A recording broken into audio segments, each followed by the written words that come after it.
Waalaikumsalam. Alhamdulillahi wahdah, wassalatu wassalamu ala man la nabiyya wa la rasula ba'dah, wa ala alihi wa sahbihi wa man tabi'a bihudahu illa yaumil qiyamah. Amma ba'du.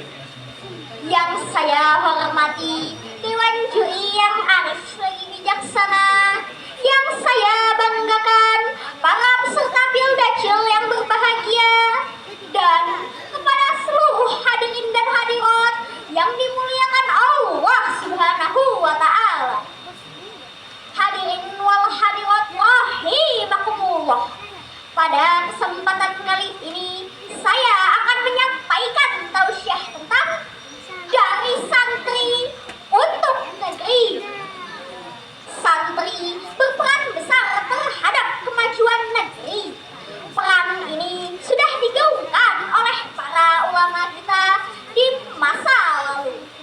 Mereka berkisah bahwa tugas santri tidak hanya sekedar membaca kitab kuning, tidak hanya sekedar bermalam di pesantren atau meramaikan masjid saja, melainkan juga ikut serta dalam memajukan negeri. Santri yang hebat adalah mereka yang cinta dengan tanah air, karena walau bagaimanapun juga kita semua hidup di Indonesia. Dulu para kiai dan santri melawan penjajah dengan bambu runcing yang kita kenal sebagai resolusi jihad. Mereka menganggap bahwa membela negara adalah wajib. Berbeda dengan sekarang, jihad bukan lagi perang fisik, tapi jihad intelektual dan jihad moral. Teman-teman Pildacil yang berbahagia, ada 3 poin utama peran santri untuk negeri yang ingin saya sampaikan.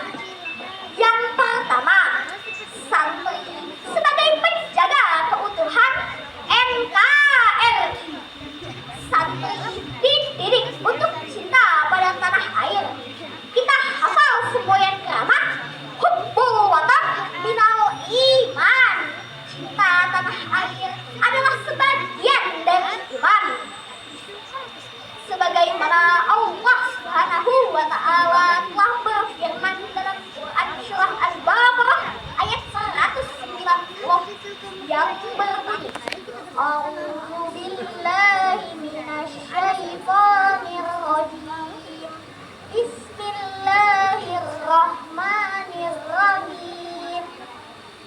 Wa qatilu fi sabilillahi allazina yuqatilunakum wa la ta'tadu. Innallaha la yuhibbul mu'tadin. Yang artinya, dan peranglah di jalan Allah orang-orang yang memerangi kamu, tetapi janganlah kamu melampaui batas. Sesungguhnya Allah tidak menyukai orang-orang yang melampaui batas. Ayat ini mengajarkan kita untuk menghindari serangan, baik serangan fisik maupun serangan ideologi